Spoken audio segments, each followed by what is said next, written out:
اسلام کا سورج طلوع ہوتا ہے۔ نبی صلی اللہ علیہ وسلم کی ایک حدیث ہے کہ جب نبی صلی اللہ علیہ وسلم اس دنیا میں تشریف لائے تو ایک روشنی نکلی جس نے شام کے محلات کو روشن کیا، اور کہتے ہیں کہ جب مسلمانوں نے پہلی ملٹری کمپین جو رومنز کے خلاف شروع کی وہ بھی، تو یہ پہلا شہر جو تھا یہ شام کا ہی تھا۔ شام اس زمانے میں یہ آج کا شام، لبنان، فلسطین، یہ سارا علاقہ شام کہلاتا تھا۔ تو یہاں پہ ہی پہلے جو ہے وہ دین کی روشنی جو ہے وہ ادھر گئی۔ بصرہ شہر جو ہے وہاں پہ جو ہے وہ اسلام کی روشنی گئی، جو پہلا فتح ہوا شہر۔ پھر یہی وہ جگہ جہاں پہ اسراء و معراج جب حضور صلی اللہ علیہ وسلم جو ہے وہ گئے آسمانوں پہ، تو اب دیکھیں کہ اس چیز کی امپورٹنس ہے نا کہ اللہ تعالیٰ نے مکہ سے پہلے حضور صلی اللہ علیہ وسلم کو بیت المقدس لے کے گئے۔ یہ بھی تو ہو سکتا تھا کہ مکہ سے اللہ تعالیٰ کو حضور صلی اللہ علیہ وسلم کو سیدھا لے جاتے آسمانوں پہ، لیکن نہیں، حضرت جبرائیل براق لے کے آئے، حضور صلی اللہ علیہ وسلم کو مکہ سے پہلے بیت المقدس لے کے جایا گیا، وہاں پہ گئے، 2 رکعت نماز پڑھی، پھر انبیاء کی امامت کرائی نماز میں۔ اور دنیا میں یہ واحد جگہ ہے کہ جہاں پہ تمام کے تمام انبیاء نے اکٹھی نماز پڑھی ہو ایک ہی وقت میں حضور صلی اللہ علیہ وسلم کی امامت میں، اتنی مقدس یہ جگہ۔ پھر اس کے بعد دودھ لایا گیا اور شراب لائی گئی، نبی صلی اللہ علیہ وسلم نے دودھ پسند کیا، حضرت جبرائیل علیہ السلام نے فرمایا کہ آپ نے فطرت کے مطابق جو چیز وہ پسند کی، اور اس کے بعد پھر حضور صلی اللہ علیہ وسلم کو آسمانوں کی طرف لے کے جایا گیا، وہ بھی اسی مقدس سرزمین پہ۔ اور یہ جو گنبد صخرہ جو میں نے آپ کو دکھایا، اس کے نیچے ایک پتھر ہے، یہ کنفرم نہیں ہے لیکن بہت سے مسلمانوں کا اس زمانے میں یہ خیال تھا جب یہ گنبد بنایا گیا کہ نبی صلی اللہ علیہ وسلم جب آسمانوں کی طرف گئے تو اس پتھر سے وہ آسمانوں کی طرف انہوں نے اپنا سفر شروع کیا۔ اب میں تھوڑا سا آپ کو بتاتا چلوں کہ اس وقت حالات کیا تھے، فلسطین کے حالات کیا تھے جب نبی صلی اللہ علیہ وسلم کا دور تھا، اس وقت یروشلم میں کیا ہوا تھا۔ بڑی انٹرسٹنگ جو واقعہ ہوا کہ اس زمانے میں جو تھا 613 کے قریب غالباً ایک جنگ چھڑی ان رومیوں اور ایرانیوں کے خلاف۔ اب رومی جو تھے پہلے وہ بھاری تھے ایرانیوں پہ، لیکن اس 8 سالہ جنگ میں ایرانی وہ جیت گئے، ایرانیوں نے یروشلم پہ قبضہ کر لیا۔ یہودیوں نے ان کا ساتھ دیا کیونکہ ایرانیوں نے ان سے وعدہ کیا کہ اگر آپ ہمارا ساتھ دیں گے تو ہم یہ جو ٹیمپل آف سولومن جو ہے تمہارا جو ہیکل ہے وہ دوبارہ تمہیں بنانے کی اجازت دے دیں۔ یہ ان کے ساتھ ہو گئے۔ ادھر سے جو قریش تھے وہ سارے ان کے ساتھ تھے کیونکہ وہ بھی بت پرست، یہ بھی بت پرست، ہو یہ ایک نیچرل الائنمنٹ تھی۔ اب مسلمان جو تھے وہ اس وقت رومیوں کے ساتھ تھوڑی سی ہمدردی رکھتے تھے کیونکہ رومی اللہ کو مانتے تھے، مسلمان بھی اللہ کو مانتے تھے، تو یہ تھوڑی سی نیچرل الائنمنٹ ان کی طرف تھی۔ قریش کی الائنمنٹ تھی وہ ایرانیوں کی طرف۔ ایرانیوں نے حملہ کیا اور یروشلم پہ قبضہ کر لیا۔ اب قریش بڑے خوش ہوئے، قریش نے تانے دینے شروع کر دیے مسلمانوں کو کہ تمہارے جو ہیں وہ اللہ کو ماننے والے وہ تو ہار گئے ہیں، ہمارے جو تھے وہ تو جیت گئے ہیں۔ مسلمانوں کو بڑی تکلیف ہوئی۔ قرآن پاک میں آیات آ گئی سورہ روم میں کہ غلبت الروم، کہ رومی جو ہیں وہ مغلوب ہو گئے ہیں، رومی ہار گئے ہیں۔ فی الارض، وہ ہے کہ فی الادنى الارض وهم من بعد غلبهم سیغلبون، کہ جلد جو ہے یہ رومی دوبارہ فتح یاب ہو جائیں گے۔ فی بضع سنین، یہ قرآن پاک کے الفاظ ہیں کہ چند سالوں میں۔ اب جو بضع جو ہے لفظ عربی کا یہ 9 سال تک استعمال ہو سکتا ہے، یعنی کہ جو چند سال میں 9 سال تک۔ حضرت ابو بکر نے یہ آیات سنی، جا کے ایک کافر سے شرط لگا لی کہ تم کہتے ہو کہ ہم ہار گئے ہیں، یعنی کہ رومی ہار گئے ہیں، میں تم سے شرط لگاتا ہوں کہ رومی بہت جلد 3 سال کے اندر اندر دوبارہ جیت جائیں گے۔ تو نبی صلی اللہ علیہ وسلم کو معلوم ہوا تو نبی صلی اللہ علیہ وسلم نے فرمایا کہ آپ ایسا کریں کہ شرط بڑھا لیں اور سال 9 کر دیں، کیونکہ جو بضع لفظ ہے یہ 9 سال تک استعمال ہوتا ہے۔ کافر سے شرط 9 سال بعد جناب رومی، پھر وہ جو ہرکلیس اور ہرکل ہے وہ حملہ کرتا ہے، یروشلم فتح ہو جاتا ہے۔ اسی سال مسلمانوں کو جو ہے وہ غزوہ بدر میں بھی فتح ہو جاتی ہے، مسلمان خوش ہو جاتے ہیں کہ دیکھو اللہ تعالیٰ نے ہمیں بتا دیا تھا، اور شرط بھی حضرت عمر ابو بکر جیت گئے کہ جو تمہارے بھائی ہیں ایرانی وہ تو ہار گئے اور ہمارے جو تھے رومی وہ تو جیت گئے۔ تو اللہ تعالیٰ کی وہ قرآن پاک کی آیات جو اللہ تعالیٰ نے ایک بتا دیا مسلمانوں کو، وہ بات سچ ثابت ہو گئی۔ اور اس طرح تو اس وقت یہ کچھ ہو رہا تھا یروشلم۔ اب یہ جو ہرکلیس تھا یا ہرکل، یہ جو تھا اس وقت کا ایمپرر جو بادشاہ تھا ان کا، یہ یروشلم میں تھا اس وقت کے۔ اس کو ایک خواب آیا کہ اس کی جو ریاست ہے، یہ جو سلطنت ہے، کوئی ختنہ کیے ہوئے جو لوگ ہیں نا وہ اس پہ قبضہ کر لیں۔ اس نے اپنے جو تھے نا انٹرپریٹر ان کو بلایا جو خواب کی تعبیر بتاتے تھے کہ یار یہ اس کی کوئی تعبیر بتاؤ، مجھے ایسا خواب آیا۔ وہ کہتے ہیں کہ ختنہ کیے ہوئے تو یہودی ہیں، تو یہودیوں کو تو ہم نے مار مار کے تو ٹھکائی ان کی کر دی ہوئی ہے، وہ تو ہو نہیں سکتے، تو آپ فکر نہ کریں، کیونکہ یہودی ہیں وہی ہیں جو ختنہ کرتے ہیں، تو ان کو تو ہم نے بڑا ٹھیک ٹھاک نہ سیٹ کر دیا ہوا ہے۔ اب خط آ جاتا ہے نبی صلی اللہ علیہ وسلم کی طرف سے ہرقل کو کہ اسلام جو ہے وہ قبول کرو۔ اب اس کو خواب بھی یاد آ جاتا ہے اور وہ اس کو یہ بھی پتہ چلتا ہے کہ مسلمان بھی ختنہ کرتے ہیں۔ کہتا ہے کہ کوئی آیا ہوا ہے، کوئی قریش سے، مکہ سے کوئی ہے بندہ، تو بتایا جاتا ہے کہ حضرت ابو سفیان جو تھے اس وقت ابھی اسلام نہیں قبول کیا تھا، وہ اور وہ ایک قافلہ آیا ہوا ہے، کہا بلاؤ۔ حضرت ابو سفیان سامنے کھڑا کیا اور باقیوں کو پیچھے کھڑا کیا، ان کے جو ساتھی تھے، تو پوچھنے لگ پڑا کہ بتاؤ۔ اس نے کہا کہ اگر تو تم نے جھوٹ بولا، مجھے پتا ہے تمہیں دشمن ہوں گے، اگر تو تم نے جھوٹ بولا اور تمہارے جو پیچھے والے ساتھی ہیں ان سے میں پھر کنفرم کروں گا، اگر جھوٹ بولا تو تمہاری گردن گئی، جو میں نے پوچھنا ہے وہ سچ سچ بتانا۔ حضرت ابو سفیان کہتے ہیں، ان کی وہ ایک بڑی لمبی حدیث ہے، وہ روایت ہے جس میں وہ بتاتے ہیں، کہتے ہیں کہ میرے دل میں آیا کہ میں جھوٹ بولوں، لیکن اس ڈر سے میں نے سچ بولا کہ یہ میری گردن اڑا دے گا، اور مجھے ڈر تھا کہ میرے ساتھی میرے ساتھ کہیں بے وفائی نہ کر جائیں اور یہ بتا نہ دیں کہ یہ جھوٹ ہے، ورنہ میں کبھی بھی سچ نہ بتاتا اس کو۔ وہ کچھ نے کچھ سوال کیے کہ کیا ان کی نبی صلی اللہ علیہ وسلم کے خاندان میں پہلے کوئی بادشاہ تھا، یا ان کی مطلب بہت سارے، وہ ایک لمبی لسٹ ہے کویسچن کی، اس نے ساری پوچھی، صحیح صحیح جواب دیا حضرت ابو سفیان رضی اللہ تعالیٰ عنہ۔ اب اس کے دل میں یہ بیٹھ گیا کہ ہاں یہ اللہ کے سچے نبی ہیں، اور اس کا بڑا دل تھا کہ وہ اسلام قبول کر لے۔ جب حضرت ابو سفیان کہتے ہیں کہ جب ہم وہاں سے نکلے تو وہ رونے لگ پڑا ہرقلیس، تو ہمارے دل میں یہ آیا کہ یہ تو حضور صلی اللہ علیہ وسلم، یہ مسلمان یہ صرف مکہ نہیں فتح کریں گے، یہ تو بہت دور تک جائیں گے۔ کیا ہرقلیس جو ہے وہ بھی رو رہا ہے اگر، تو اس کا مطلب ہے کہ اس کے دل میں بھی کچھ بیٹھ گیا ہے، تو کہتے ہیں کہ ہم پریشان ہو گئے کہ اب تو یہ ریاست دور تک جائے گی۔ ہرقلیس نے بڑی کوشش کی ہے اپنے جو امراء تھے ان کو منانے کی، اس نے ان کو بلایا، ان کے سامنے اسلام کے بارے میں اچھی اچھی باتیں کی، سخت ریزسٹنس آئی۔ اس نے اس ڈر سے کہ اگر میں نے اسلام قبول کر لیا تو مجھے بادشاہ سے ہٹا دیا جائے گا، اسلام قبول نہیں کیا۔ بڑی ایک سیڈ سٹوری ہے کہ اس کے دل میں یہ تھا کہ اللہ کے نبی سچے نبی ہیں، لیکن اسلام قبول نہیں کیا۔ تو اس زمانے میں یہ کچھ ہو رہا تھا حضور صلی اللہ علیہ وسلم کے دور میں یروشلم، کہ وہاں پہ یہ واقعات ہو رہے تھے، وہاں پہ ایرانی پہلے قابض ہوئے، بعد میں جو تھی رومن وہ قابض ہو گئے۔ اب جو ہے حضور صلی اللہ علیہ وسلم کی ایک حدیث ہے کہ نبی صلی اللہ علیہ وسلم نے فرمایا کہ میرے اور قیامت کے درمیان 6 چیزیں یاد رکھو۔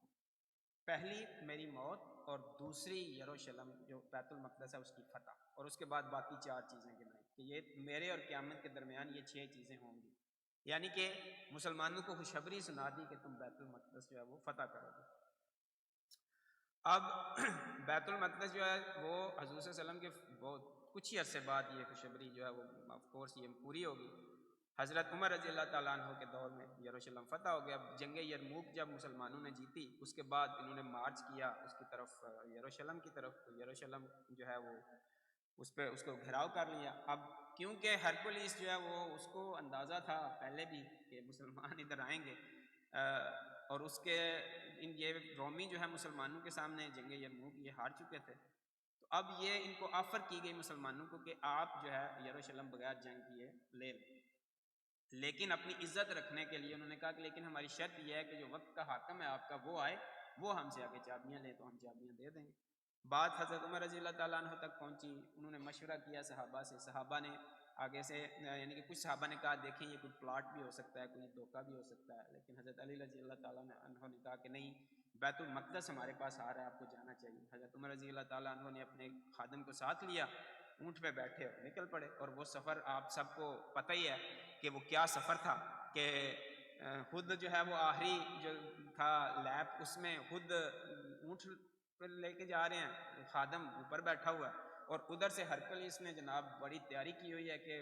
ایک نئی ایمرجنگ امپائر اٹھ رہی ہے مسلمانوں کی، اور اس کے حاکم آ رہے ہیں، تو بڑا ان کے استقبال کی تیاریاں ادھر۔ اور جب لوگوں نے دیکھا کہ 18 پیون 18 سٹیچز لگے ہوئے ہیں کپڑوں پہ، اور رستے میں وہ مٹی میں وہ سارے گندے ہوئے ہیں کپڑے، چل چل کے پیدل، اور ہاتھ میں اونٹ لیا ہوا ہے، خادم کو اوپر بٹھایا ہوا، اور وہ تو حیران رہ گئے یروشلم والے کہ ہم نے تو ایسا حاکم جو ہے، ہمارے تو حاکم ایسے نہیں ہوتے، یہ کیسا حاکم ہے۔ خیر اس وقت وہ جو پیٹریارک تھا، جو عہدیدار تھا شہر کا، اس نے چابیاں دی حضرت عمر رضی اللہ تعالیٰ عنہ کو۔ حضرت عمر رضی اللہ تعالیٰ عنہ مسجد اقصیٰ میں جاتے ہیں، اور وہ جو میں نے شروع میں دکھایا تھا کہ وہ جو قبلی ماسک ہے وہاں نماز پڑھتے ہیں، اس کے بعد وہاں پہ مسجد بنائی جاتی ہے اس جگہ پہ۔ آتا ہے کہ ہسٹری کی بکس میں کہ 3000 کے قریب جو تھی اس کی جگہ تھی جو لوگ نماز وہاں پہ پڑھ سکتے تھے۔ وہ جو مسجد بنائی جاتی ہے، اس کے بعد وہ جو پیٹریارک ہے شہر کا، وہ ان کو کہتا ہے کہ آئیں آپ کو شہر کا ٹور کراتا ہوں۔ شہر کا ٹور کراتے ہیں، اور وہ جو چرچ آف سپیلکر ہے، جو ان کا عیسائیوں کا سب سے مقدس چرچ ہے یروشلم میں، جہاں پہ وہ سمجھتے ہیں کہ جس صلیب پہ حضرت عیسیٰ علیہ السلام کو مطلب ان کو صلیب پہ چڑھایا گیا تو وہ ادھر ہے، وہ ان کا کافی مقدس جگہ ہے۔ تو وہاں پہ حضرت عمر رضی اللہ تعالیٰ عنہ کو وہ وزٹ کرا رہا ہوتا ہے، وہ جو حکومت کا نمائندہ ہوتا ہے، تو وہاں پہ اثر کا نماز ہو جاتی ہے۔ تو وہ کہتا ہے کہ ہمارے لیے اعزاز کی بات ہوگی، کہ مطلب عزت کی بات ہوگی، آپ ادھر ہی پڑھ لیں، چرچ میں نماز پڑھ لیں۔ حضرت عمر نے کہا اگر میں نے چرچ میں نماز پڑھ لی تو میرے بعد والے آئیں گے اور انہوں نے اس چرچ کو مسجد بنا لینا، تو اس لیے باہر گئے، مسجد کے سامنے نماز پڑھی، اور جہاں نماز پڑھی آج واقعی ادھر مسجد عمر موجود ہے۔ تو وہ بالکل سچے تھے کہ میں نے جہاں نماز پڑھی نا، انہوں نے مسجد بنا لینی ہے، تو وہ انہوں نے جہاں نماز پڑھی انہوں نے واقعی بعد میں وہاں پہ مسجد بنا لی۔ تو وہ جو ہے، اور اس وقت جو یروشلم میں مسجد اقصیٰ کی جو حالت تھی وہ یہ تھی کہ یہ کوڑے والی جگہ بنا لی ہوئی تھی انہوں نے، کیونکہ رومی یہودیوں سے نفرت کرتے تھے۔ اس نفرت میں انہوں نے کیا کیا کہ انہوں نے ایک قسم کا یعنی کہ اس کی ڈیگریڈ کرنے کی کوشش کی اس جگہ کو۔ تو انہوں نے جتنی مسجد اقصیٰ تھی اس سارے کو کوڑے والی جگہ بنا لی، اور کتنے 100 سال تک وہاں کوڑا پھینکا جاتا۔ جب حضرت عمر رضی اللہ تعالیٰ عنہ آئے، اب اس نئی امپائر کے حاکم بیٹھتے ہیں ساتھ دوسرے صحابہ کے، ساری صفائی کرتے ہیں اس مسجد اقصیٰ کی، صفائی کر کے پھر وہاں پہ وہ جو ہے وہ مسجد بنائی جاتی ہے۔ اور یہ پھر حضرت بلال رضی اللہ تعالیٰ عنہ کو بلایا جاتا ہے، جنہوں نے جب سے نبی صلی اللہ علیہ وسلم اس دنیا سے گئے تھے اذان نہیں دی۔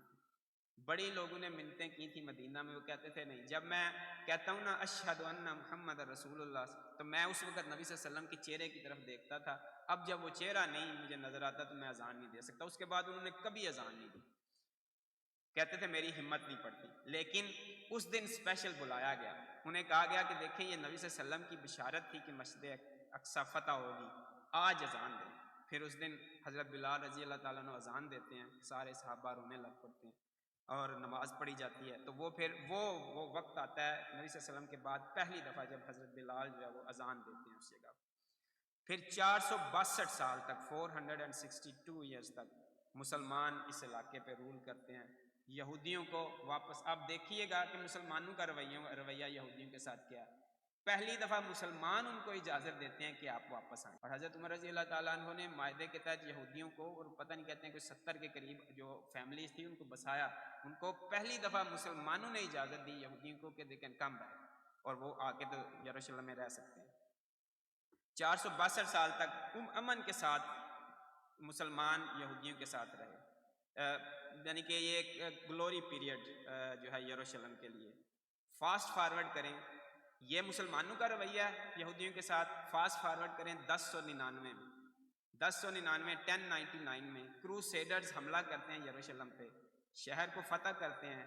شہر میں خون کی ندیاں بہاتے ہیں، اور انہوں نے اپنی ڈائریوں میں لکھا کہ ہمارے گھوڑے جو ہیں ان کے گھٹنوں تک گلیوں میں خون تھا، اتنے بندے مارے مسلمان۔ اور نہ صرف مسلمان بلکہ جو کرسچین جو ان کے بلیف سے تعلق نہیں رکھتے تھے، وہ جو ایسٹرن چرچ اور کیتھولک کا ڈفرینس ہے، ان کو بھی مارا، اتنی تباہی، اور بچوں کو پکا کے کھایا۔ اور ان کا جو پوپ تھا اس وقت کا، اس نے کہا کہ میں یہ گارنٹی دیتا ہوں کہ جو بھی اس جنگ میں شریک ہوگا اس کے لیے جنت ہے۔ یعنی کہ یہ ایک ریلیجیس وار لڑی گئی پوپ کے انڈر، کہ اور یہ لوگ گئے اور انہوں نے جا کے، اور یہ ظلم کی اجازت دی گئی کہ آپ جا کے ظلم کریں، آپ کو اجازت ہے آپ کا، کہ پوپ جو ہے وہ خدا کا نمائندہ گنا جاتا تھا، اس نے کہا جی یہ آپ کو اجازت ہے، آپ کو کچھ نہیں ہوگا۔ تو بڑی بربریت کا مظاہرہ انہوں نے کیا، اور مسجد اقصیٰ جو ہے اس کو اپنا ہیڈ کوارٹر بنایا۔ جو ٹیمپل یہ تھے، ٹیمپلر، نائٹ ٹیمپلر آپ نے سنا ہوگا، یہ جو لوگ تھے انہوں نے اس مسجد اقصیٰ کو اپنا ہیڈ کوارٹر بنا لیا، اور بہت بڑی تعداد میں ظلم کے پہاڑ توڑے۔ پھر فاسٹ فارورڈ کریں 1183 میں،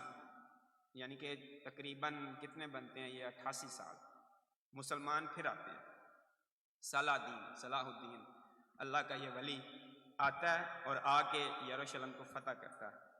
یروشلم کو، اور اس کے دل میں اتنی یہ خواہش تھی کہ کہتے ہیں کہ اس نے اور اس کے جو اس زمانے میں جو تھا جنرل نور الدین زنگی، انہوں نے مل کے نا، انہوں نے ایک نا وہ پلپٹ جو ہے وہ لکڑی کا وہ ایک بنایا گنبد سا، کہ ہم ایک دن جب یروشلم جائیں گے اور اس کو فتح کریں گے تو یہ ادھر رکھیں گے مسجد، یعنی کہ اتنی ان کے دل میں تھی یہ تڑپ کہ ہم اس شہر کو فتح کریں، ہم مسجد اقصیٰ کو فتح کریں اور یہ ہم ادھر لے کے جائیں گے۔ پھر یہ صلاح الدین جب اس نے فتح کیا وہ لے کے آیا وہ پلپٹ اور رکھا اس نے لا کے مسجد اقصیٰ میں۔ اچھا، اب جب یہ شہر کا اس نے محاصرہ کیا ہوا تھا تو جو بہت سارے تھے نا کرسچین، انہوں نے بہت ساری فیملیز نے خودکشی کر لی۔ خودکشی کس لیے کر لی کہ ان کو یاد آیا کہ جب ہم نے مسلمانوں کو فتح کیا تو ہم نے مسلمانوں کے ساتھ کیا کیا ظلم کیے، کیسے ہم نے ان کو ذبح کیا، کیسے ہم نے ان کے گوشت کو پکا کے کھایا، تو اب تو یہ مسلمان آ گئے، اب یہ ہمیں بھی ویسے ہی کریں گے۔ اتنا خوف ان کے دل میں پیدا ہوا کہ بہت ساری فیملیز نے سوسائڈ کر لی کہ ہم وہ درد برداشت نہیں کر سکیں گے جو صلاح الدین ہمارے ساتھ کرے گا۔ لیکن صلاح الدین شہر میں داخل ہوتا ہے، عام معافی کا اعلان، کوئی خون کا قطرہ نہیں بہتا۔ اب ایک بڑا امپورٹنٹ پوائنٹ یہ یاد رکھیں، یروشلم میں جب بھی کسی دوسرے نے قدم رکھا اس نے خون کی ندیاں بہائی، یروشلم میں جب بھی کسی مسلمان نے قدم رکھا خون کا ایک قطرہ بھی نہیں بہا۔ نبوکڈ آتا ہے، تباہی بربادی پھیل دیتا ہے، رومن آتے ہیں، ٹائٹس آتا ہے، تباہی بربادی پھیل دیتا ہے، حضرت عمر رضی اللہ تعالیٰ عنہ آتے ہیں، ایک خون کا قطرہ نہیں بہتا۔ اس کے بعد کروسیڈرز آتے ہیں، خون کی ندیاں بہا دیتے ہیں۔ صلاح الدین آتا ہے، خون کا ایک قطرہ نہیں بہتا اور شہر ہمارے پاس آ جاتا ہے۔ یعنی کہ مسلمانوں کا رویہ دیکھ لیں اس شہر کے ساتھ، اس مقدس جگہ کے ساتھ اور وہاں کے لوگوں کے ساتھ، اور دوسرے لوگوں کا رویہ دیکھ لیں اس شہر کے ساتھ اور اس شہر میں رہنے والوں کے ساتھ۔ تو صلاح الدین جو ہے یہ پھر یہودیوں کو امن کے ساتھ اس کے بعد رہنے کی اجازت دیتا ہے، کرسچین امن سے رہتے ہیں، مسلمان امن سے رہتے ہیں، گلوری پیریڈ ہوتا ہے، آٹمنز آتے ہیں، بہت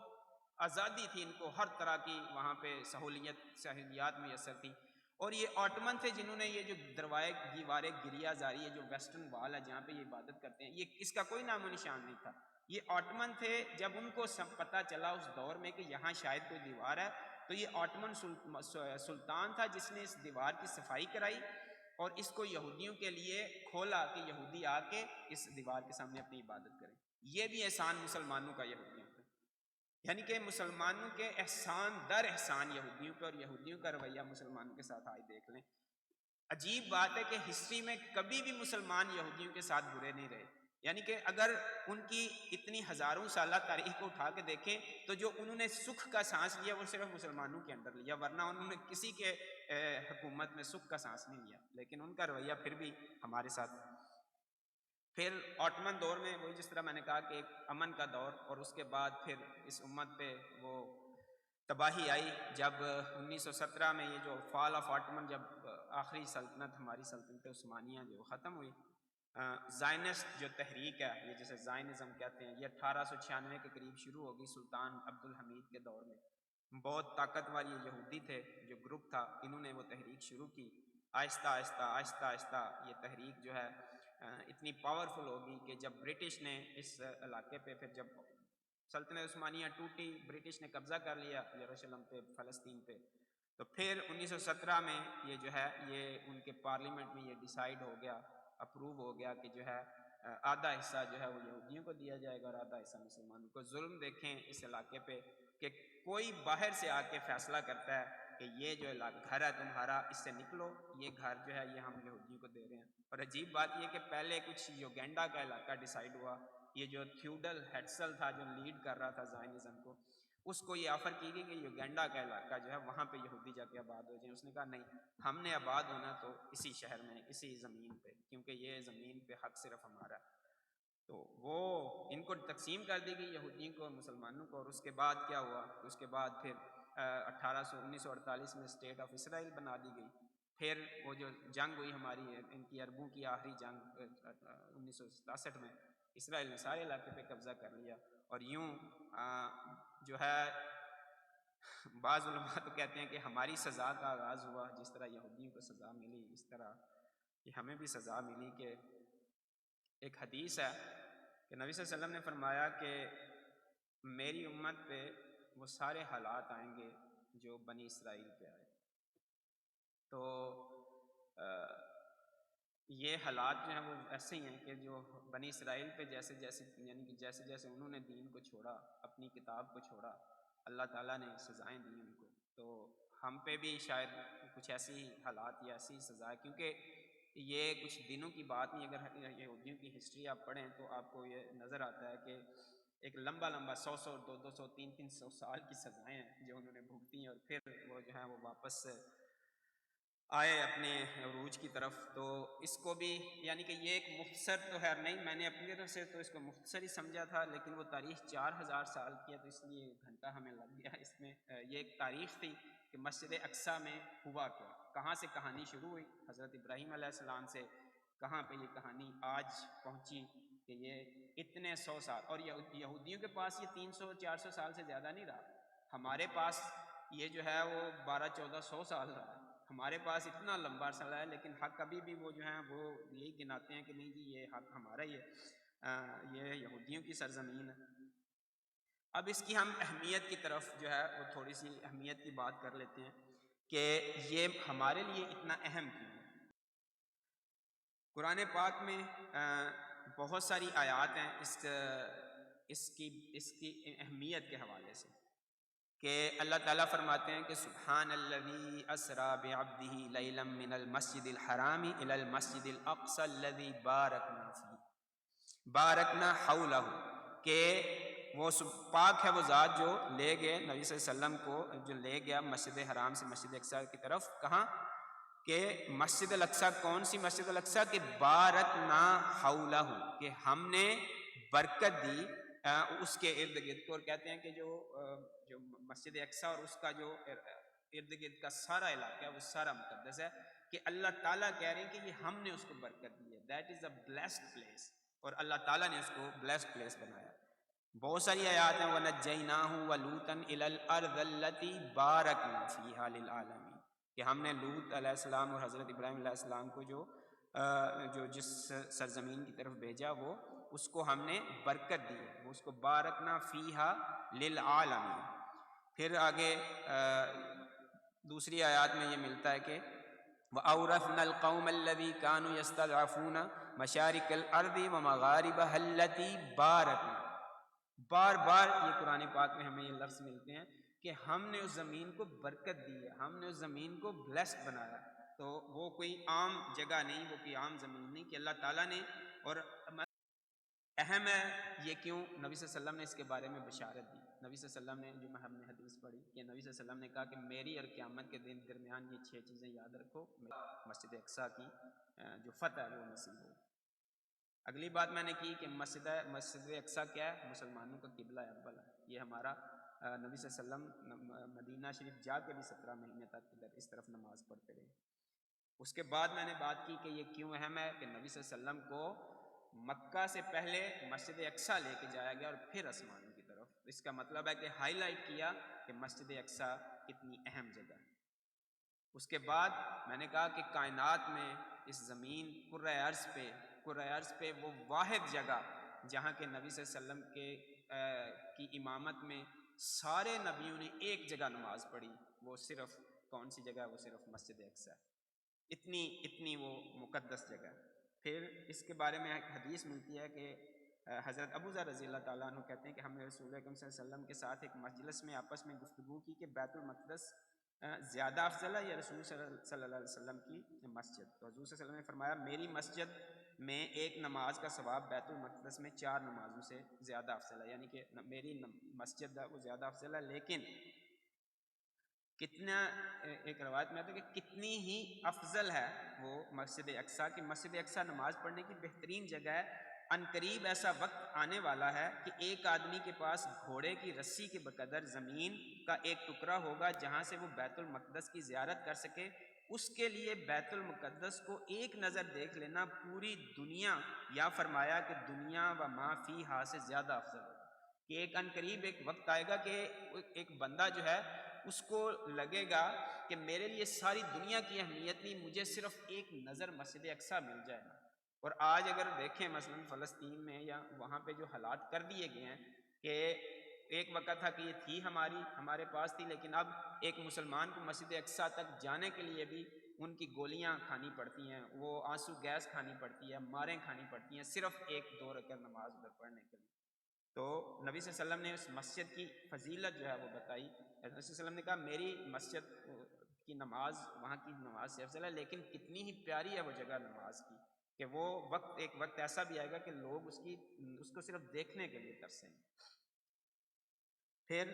جس طرح میں نے کہا کہ حضرت سلیمان علیہ السلام کی دعا اور نبی صلی اللہ علیہ وسلم کی آمین اس پہ کہ جو بھی مسجد اقصیٰ کی طرف جائے گا صرف 2 رکعت نماز کی نیت سے اور کوئی اس کی نیت نہیں ہوگی تو اللہ اس کے سارے گناہ بخش دے گا۔ کہتے ہیں کہ صحابہ جو تھے ان میں کچھ ایسے صحابہ تھے وہ جو صرف اسی نیت سے نماز پڑھنے جاتے تھے اور وہاں ایک گلاس پانی کا بھی نہیں پیتے تھے کہ کہیں یہ نہ ہو کہ ہماری نیت میں کچھ اور شامل ہو جائے کہ ہم پانی بھی پیا تھا ہم نے۔ وہ پانی بھی نہیں پیتے تھے، وہ کہتے تھے ہم نے اپنی نیت اتنی خالص رکھنی ہے کہ جاتے تھے صرف نماز پڑھ کے واپس آتے تھے کہ ہماری نیت میں کوئی کمی بیشی نہ رہ جائے۔ اتنا محبت کرتے تھے صحابہ اور اتنا ان کے لیے یہ اہمیت تھی مسجد اقصیٰ کی۔ پھر کہتے ہیں کہ جامعہ ترمذی کی یہ روایت ہے کہ قیامت سے قبل فتنوں کے ادوار میں علاقوں میں خصوصاً شام اور بیت المقدس میں رہائش اختیار کرنے کی ترغیب دلائی گئی کہ جو یعنی کہ فتنوں کا دور ہوگا اس میں یہ ترغیب دلائی گئی کہ شام کی طرف جو ہے وہ سفر کرو۔ قرب قیامت میں جب فتنے بکثرت ہوں گے تو ایمان اور اہل ایمان زیادہ تر شام کے علاقوں میں ہی ہوں گے۔ پھر ایک روایت ہے کہ شام کے لیے خوشخبری ہے کہ اللہ کے فرشتوں نے اس پر حفاظت کے لیے اپنے پر پھیلا رکھے ہوں۔ پھر ایک حدیث ہے کہ فتنوں کے زمانے میں اہل اسلام کے مختلف علاقوں میں مختلف جماعتیں اور لشکر ہوں گے۔ اس دور میں آپ صلی اللہ علیہ وسلم نے شام اور اہل شام کے لشکر کو اختیار کرنے کی ترغیب دلائی کیونکہ اس دور میں ان کی حفاظت کی ذمہ داری اللہ تعالیٰ نے لی ہے۔ یہ ابو داؤد کی حدیث روایت ہے۔ اور ابو داؤد کی روایت ہے کہ آخری وقت میں زمانہ قرب قیامت میں خلافت اسلامیہ کا مرکز و محور جو ہے وہ ارض مقدس جو ہوگی بیت المقدس ہوگی۔ تو اسی طرح کہتے ہیں کہ سیدنا عیسیٰ علیہ السلام کا جو نزول ہوگا وہ بھی دمشق کے مشرق میں سفید مینار کے ساتھ وہ جو بیان کیا جاتا ہے۔ پھر جو دجال ہے اس کو باب لد پہ قتل کیا جائے گا اور باب لد جو ہے وہ فلسطین کے علاقے میں بیت المقدس کے پاس ہے۔ تو یہ وہ احادیث ہیں کہ جو بتاتی ہیں اور قرآن پاک کی آیات کی ارض مقدس، یہ ارض مقدس صرف ایک زمین کا مسئلہ نہیں، یہ ارض مقدس صرف کوئی انسانی حقوق کا مسئلہ نہیں، یہ ارض مقدس یہ ہمارے دلوں میں ہے۔ یہ اللہ تعالیٰ کی ایک چنی ہوئی جگہ ہے، اللہ تعالیٰ کی ایک بلیسڈ جگہ ہے۔ انبیاء جو ہیں کتنے انبیاء ہیں ادھر اور کتنے انبیاء ہیں جنہوں نے نمازیں پڑھی ہیں ادھر۔ تو یہ زمین انتہائی مقدس، اور پھر جس طرح میں نے کہا کہ اللہ تعالیٰ نے چنی ہوئی ہے اور پھر ایسی جگہ جہاں پہ سارے کے سارے نبی ایک ہی وقت میں جنہوں نے نماز پڑھی۔ تو یہ ہوگی اس کی فضیلت۔ اب اگلی بات کہ ہمارا کیا فرض ہے، یہ ہمارے لیے اب مثلاً اتنی لمبی ہم نے تاریخ پڑھی تو کیا یہ صرف ایک چسکا لینے کے لیے کہ یار چلو سنتے ہیں کہ مسجد اقصیٰ کی 4000 سالہ تاریخ کیا ہے یا بنی اسرائیل کی تاریخ کیا ہے، کیا مطلب یہ صرف ایک تاریخ کی بات ہے یا اس کے لیے ہمارے لیے کوئی سبق بھی ہے؟ کیونکہ قرآن پاک میں آپ دیکھیں تو جگہ جگہ حضرت موسیٰ کا واقعہ، جگہ جگہ بنی اسرائیل کا واقعہ، ایسے لگتا ہے جیسے آدھے سے زیادہ قرآن صرف بنی اسرائیل کی بات ہی ہو رہی ہے۔ بنی اسرائیل کی بات تو ہسٹری ہے، بنی اسرائیل کی بات تو ماضی ہے، تو کیا یہ صرف ایک تاریخ ہے کہ ہم اس تاریخ کو پڑھ لیں تو ہمیں پتہ چل جائے کہ کیا ہوا تھا؟ جس طرح کہ آج کل بہت سارے لوگ یہ کہتے بھی ہیں نہیں جی یہ حکم یہ تو بنی اسرائیل کے لیے تھا، یہ حکم یہ تو قریش کے لیے تھا، یہ ہمارے لیے نہیں۔ تو بھائی ہمیں پھر کیوں اللہ بتا رہا ہے؟ اگر سارا کچھ قریش کے لیے تھا، سارا کچھ تھا وہ بنی اسرائیل کے لیے تھا اور ان سے پہلے امتوں کے لیے تھا، تو پھر قرآن ہمارے لیے تو نہ ہوا، پھر تو یہ ان کے لیے ہی ہوا۔ تو اس لیے یہ اب جاننے کی کوشش اگر ہم کریں کہ یہ ساری تاریخ سے ہم نے آج ہم بیٹھے ہوئے ہیں ادھر، اگر ہم نے جانی ہے یہ ساری تاریخ، ہمارے لیے اس کا کیا مطلب ہے؟ میں نے جس طرح حدیث کا ریفرنس دیا، حضور صلی اللہ علیہ وسلم نے فرمایا کہ تم لازماً ان لوگوں کے طور طریقوں کی پیروی کرو گے جو تم سے پہلے گزرے، جس طرح ایک روایت میں ہے کہ بالشت کے ساتھ بالشت اور ہاتھ کے ساتھ ہاتھ، اور ایک روایت میں ہے کہ جیسے ایک تیار کیا ہوا تیر دوسرے تیر سے مشابہت رکھتا ہے نا، اس طرح تم جو ہم گزرے ہوئے لوگ ہیں نا، ان کے طور طریقوں پہ تم چلو گے، یہاں تک کہ اگر وہ گو کے بل میں گھسیں گے تو تم بھی گھسو گے۔ تو پھر پوچھا گیا کہ یا رسول اللہ صلی اللہ علیہ وسلم کیا ان سے مراد یہود و نصارہ ہیں؟ تو نبی صلی اللہ علیہ وسلم نے فرمایا اور کون؟ یعنی کہ تم سے پہلے یہود و نصارہ نے جو کچھ کیا نا، جو ان کے حالات تھے، جو ان کے طور طریقے تھے، تم بھی وہی کرو گے، اور وہ حتیٰ کہ جو اگر وہ بل میں گھسے تھے تو تم بھی بل میں گھسو گے۔ پھر ایک حدیث ہے کہ حضور صلی اللہ علیہ وسلم نے فرمایا کہ میری امت پہ وہ سارے مصائب و حوادث یا وہ سارے معاملات ایسے ہی ہوں گے جیسے کہ بنی اسرائیل پہ ہوئے، اس طرح ہوں گے کہ جیسے ایک جوتی دوسری جوتی کی مشابہ ہوتی ہے، اس طرح جو ان پہ حالات ہیں وہ میری امت پہ آئیں گے۔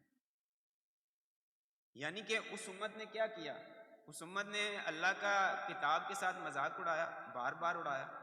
اور اس امت کو پھر کیا ملا؟ اس کا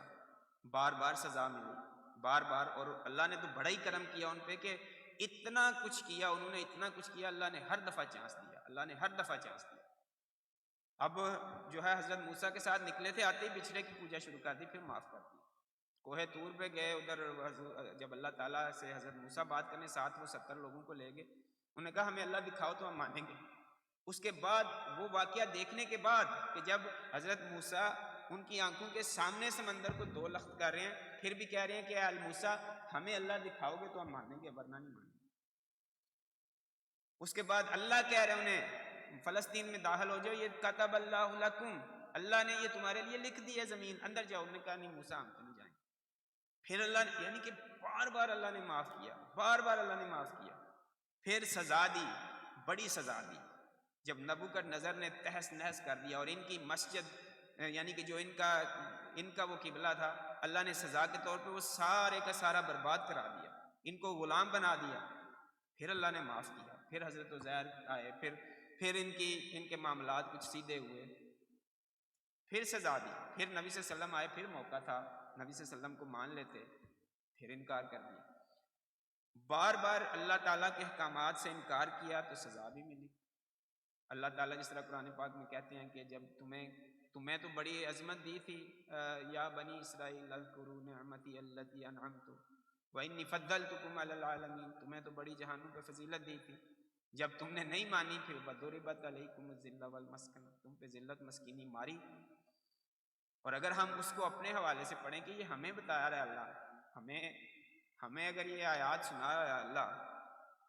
تو ہم نے کیا کیا ہے کہ ہم نے یہ ذلت، اور اس سے بڑی ذلت اور مسکینی کیا ہوگی؟ 61 بچے مارے انہوں نے ابھی یہ کچھ ہفتے پہلے۔ پوری کی پوری دنیا جو ہے وہ جو انسانیت کے حقوق کی علم بردار ہے، وہ کہہ رہی ہے نہیں جی ان کو حق حاصل ہے کہ انہوں، کیونکہ حماس نے راکٹ مارے، اور مسلمان جو ہیں وہ ایک لفظ نہیں کہہ سکتے۔ یعنی کہ مسلمانوں کی مسجد اقصیٰ جہاں پہ اللہ تعالیٰ کہہ رہے ہیں کہ ہم نے اس کو برکت دی، جہاں پہ جہاں پہ صحابہ اس طرح جاتے ہیں کہ ایک گلاس پانی کا بھی نہیں پیتے کہ نیت میں فرق نہ آ جائے، اتنی وہ پیاری جگہ، اور وہاں پہ وہ اندر جاتے ہیں، جوتوں سمیت جاتے ہیں، گولیاں برساتے ہیں، آنسو گیس برساتے ہیں، ایک لفظ نہیں بول سکتے آپ۔ ابھی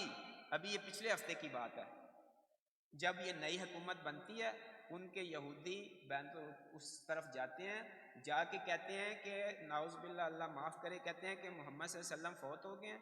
عربوں کے لیے بھی موت ہے، عربوں کے لیے بھی موت ہے۔ یہ نعرے لگ رہے ہیں، پولیس سامنے کھڑی ہے، اور جو فلسطینی اس پہ ریئیکٹ کر رہے ہیں، پولیس ان کو مار رہی ہے کہ تم کیوں ان کو کہتے ہو کہ یہ نہ کہیں، یعنی کہ ان کو اجازت دی ہے کہ تم یہ کہو کہ death to Arab, death to Arab, وہ یہ نعرے لگا رہے ہیں، اور مسلمان چپ،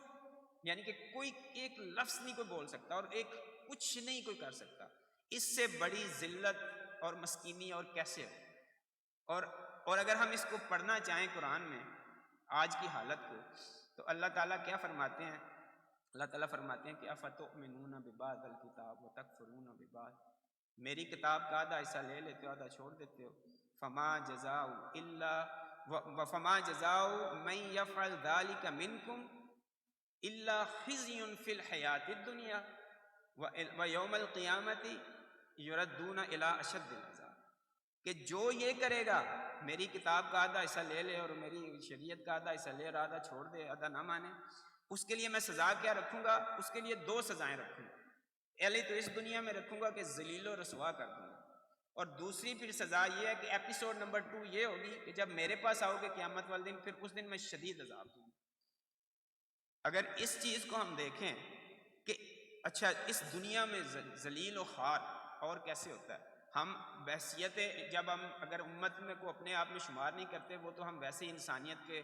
لیول سے لو ہے نا، کہ جب ہم کہتے ہیں نہیں ہم تو سکون میں ہیں، مزے میں ہیں، آرام سے ہماری زندگی تو گزر رہی ہے، میرے بچے برٹش اسکول میں جاتے ہیں، ہر چیز بڑی زبردست جا رہی ہے، مجھے تو ٹینشن نہیں ہے۔ یہ تو ایک جانور والی زندگی ہے نا۔ اگر اپنے آپ کو امت میں سے نکال دیا آپ نے، اگر اپنے آپ کو مطلب اس وہ جو ایک قوم ہے جو مسلمانوں کی، اس سے نکال دیا، پھر تو میں یہی کہوں گا جانور ہیں، ٹھیک ہے، جس طرح جانور کھاتے پیتے موج کرتے ہیں، آپ بھی کھا پی موج کر رہے ہیں، کل کو اللہ کے ہزار جائیں گے تو اللہ پوچھ لے گا۔ لیکن میں ان لوگوں کی بات کر رہا ہوں جو اس جانور کی زندگی سے تھوڑا اوپر ہیں اور اپنے آپ کو واقعی امت سمجھتے ہیں۔ تو اس سے بڑی ضلالت اور اس سے بڑی رسوائی اور کیا ہو سکتی ہے کسی بھی مسلمان کے لیے؟ تو اور یہ بھی اور یہ نبی صلی اللہ علیہ وسلم کی یہ حدیث ہے کہ ایک وقت آئے گا کہ کیا ہوگا کہ تم پہ جو دوسری قومیں ہیں وہ اس طرح ٹوٹ پڑیں گی جس طرح کھانے پہ ٹوٹ پڑتے ہیں۔ تو پوچھا گیا کہ یا رسول اللہ صلی اللہ علیہ وسلم کیا اس وقت ہم تعداد میں اتنے تھوڑے ہوں گے؟ نبی صلی اللہ علیہ وسلم نے کہا نہیں، تعداد میں تو بڑے ہوگے لیکن تمہیں وہن کی بیماری ہوگی۔ پوچھا گیا وہن کی بیماری کیا؟ نبی صلی اللہ علیہ وسلم نے کہا دنیا کی محبت اور موت سے نفرت۔ اب دنیا کی محبت نہیں ہے، UAE، عرب ایمریٹس، بحرین کس لیے اسرائیل کو ماننا چاہتے ہیں؟ دنیا کے لیے نا، کہ ہمارا بزنس چمکے گا۔ آ رہا ہے کہ ابھی اسرائیل نے 61 بچے مارے ہیں، 260 سے زیادہ مسلمان مارے ہیں، مسجد اقصی اللہ کے گھر کے اندر جا کے انہوں نے بے حرمتی کی ہے، لیکن آنکھیں ایسے بند کر کے انہوں نے اسرائیل کے ساتھ پھر ایک معاہدہ کیا ہے UAE نے، کوئی ٹیکس کے سلسلے میں۔ اس واقعے کے بعد انہوں نے معاہدہ کیا ٹیکس کے سلسلے میں۔ وہن کی بیماری کیا ہے؟ اور حضرت عمر رضی اللہ تعالیٰ عنہ جا رہے ہیں، یروشلم فتح ہو رہا ہے، آگے سے استقبال کے لیے لوگ کھڑے ہیں، اور حضرت عمر رضی اللہ تعالیٰ عنہ پھٹے پرانے کپڑوں میں، حضرت ابو عبیدہ بن جراح رضی اللہ تعالیٰ عنہ آگے آتے ہیں، حضرت عمر رضی اللہ تعالیٰ عنہ کو روکتے ہیں، آگے کہتے ہیں کہ اے امیر المومنین، اب مطلب کو تھوڑا سا گیٹ اپ ہی چینج کر لیں، ہم ایک حاکم قوم کے طور پہ جا رہے ہیں، تو یہ کیا آپ نے کپڑے پہنے ہوئے ہیں، یہ کوئی مزہ نہیں آ رہا۔ تو حضرت عمر رضی اللہ تعالیٰ عنہ ان کی چھاتی پہ دھکا مارتے ہیں، کہتے ہیں ابو عبیدہ مجھے تم سے تو یہ امید نہیں تھی کہ ہم وہ قوم ہیں جن میں اسلام نے ہمیں عزت دی، اور ہم اگر اسلام کے علاوہ کہیں سے بھی عزت لینے کی کوشش کریں گے ہم رسوا ہو جائیں گے۔ یہ میں ان لوگوں کے، ان حکمرانوں کو یہ میں پیغام دیتا ہوں کہ حضرت عمر کہہ رہے ہیں کہ اسلام کے علاوہ تمہیں کہیں سے عزت نہیں ملے گی۔ یہ تو اللہ کا فیصلہ ہے۔ عارضی عزت نظر آتی ہے، یہ آنکھوں کا ایک دھوکہ نظر آتا ہے کہ یار اگر اسرائیل خوش ہو گیا نا، یا امریکہ خوش ہو گیا، یار اگر ویسٹ سے بزنس کا ہمارا ٹریڈ ایگریمنٹ ہو گیا نا تو ہماری تجارت بڑی چمک جائے گی، یار اگر سود کا معاملہ جو ہے نظام سے ختم کر دیا پاکستان میں تو یہ تو ہمارا تو کسی کنٹری سے تجارت نہیں ہو سکے گی۔ یہ ساری باتیں ہیں جو انسان جو ہے وہ اپنے عقل سے سوچتا ہے، رب کے جو وعدے ہیں ان کو چھوڑ کے، کیونکہ نظام رب چلا رہا ہے تو یہ معاملہ سارا ہے ہی غیب کا، سارے کا سارا توکل اللہ پہ ہے ہی غیب کا۔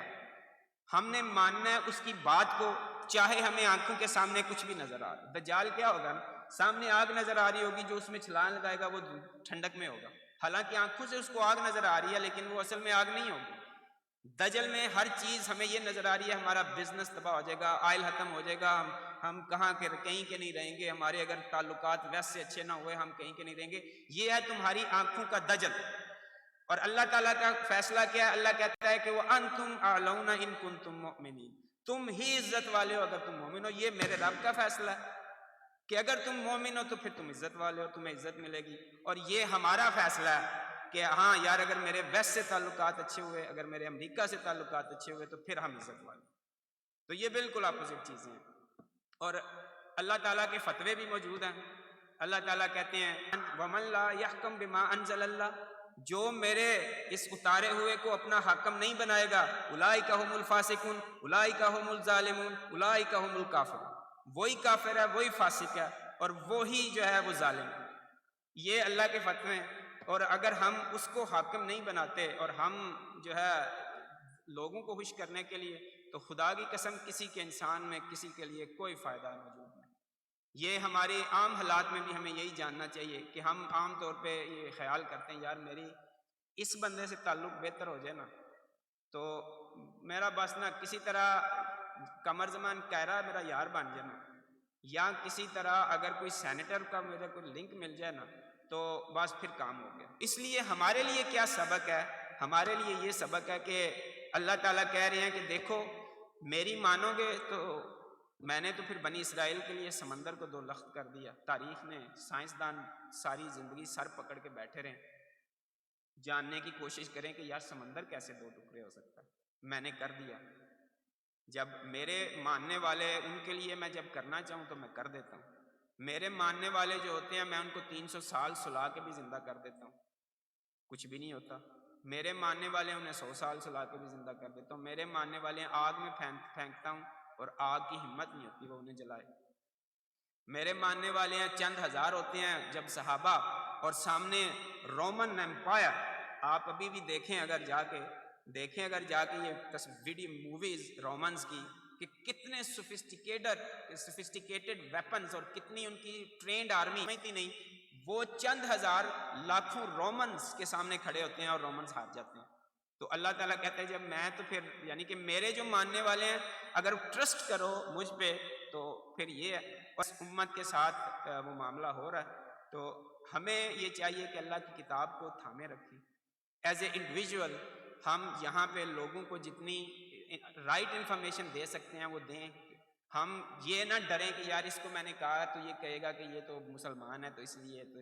اپنی ذمہ داری پوری کریں، لوگوں کو رائٹ انفارمیشن دیں، فلسطین کے کاز کے لیے کوشش کریں، اپنے بچوں کے دل میں گھول کے ان کو پلا دیں کہ مسجد اقصیٰ سے ہمیں کتنی محبت ہے۔ ہم اور دوسرا مسجدوں کو بھی آباد کریں۔ ہم نے جو ہے وہ کرسچین سن کے زو کو آباد کر لیا، ہم نے اپنے بچوں کی ایکٹیویٹیز کی ہر جگہ کو آباد کر لیا، وہ بلینئر بن گئے ہیں ہمارے پیسوں سے، لیکن ہم نے مسجدیں آباد نہیں کرنی۔ ادھر ہم مسجد میں کسی کو بلائیں گے تو وہ 5 بندے ہی آئیں گے۔ ہاں اگر باہر جو ہے آج کل کرسچین سن میں وہ زو کا ساری فیملی آدھا ستوانگر وہاں پہ گیا ہوا ہے، وہ یہ ہر چیز کو آباد کریں گے۔ بچیوں کی ایکٹیویٹیز جو ہیں ہمیں باہر جہاں بھی ملیں گی، سوئمنگ بھی ہم نے کرانی ہے، فٹ بال بھی ہم نے انہیں کھلانا ہے، سب کچھ کرانا ہے، بس مسجد اللہ کا گھر وہ آباد نہیں کرنا، اس کی طرف بھی توجہ دیں۔ اور دوسرا سب سے اہم پیغام یہی ہے اللہ تعالیٰ سے توبہ کریں، ہر وقت توبہ کریں کہ اللہ ایز اے انڈیویژول تو میں کچھ نہیں کر سکتا، اس امت پہ یہ جو وقت آیا ہوا ہے اس میں اکیلا تو کچھ نہیں کر سکتا۔ ہاں اس اکیلے میں اپنی کوشش یہ زیادہ سے زیادہ کروں، یہ پیغام دوسروں تک پہنچاؤں، خود قرآن کے ساتھ بند کے رہوں، اللہ تعالیٰ کی کتاب کے ساتھ جڑ کے رہوں، اللہ تعالیٰ کی مسجدوں کے ساتھ اس کے گھروں کے ساتھ جڑ کے رہوں۔ تو اللہ تعالیٰ سے دعا ہے کہ اے اللہ ہم بے شک ہم کمزور ہیں، دنیا کی محبت میں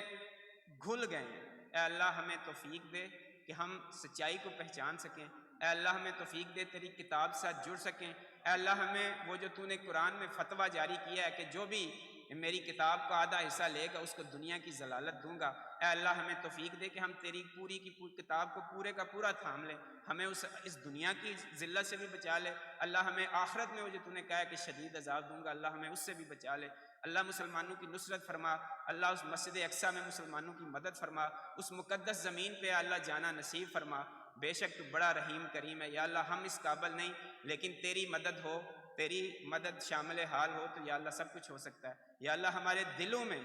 بے شک بڑی پولوشن ہے، ہم باتیں زیادہ کرتے ہیں لیکن جب زندگی میں جاتے ہیں، ابھی کل کو جب زندگی کے باقی معاملات شروع ہوں گے تو پھر ویسے ہی ہوں گے، اے اللہ ہمیں یہ منافقت ہمارے دلوں سے نکال دے، ہمارے دل میں اسلام کی محبت ڈال دے، بے شک تو بڑا ہی کریم رحیم رب ہے، آمین یا رب العالمین، وما علینا الا البلاغ۔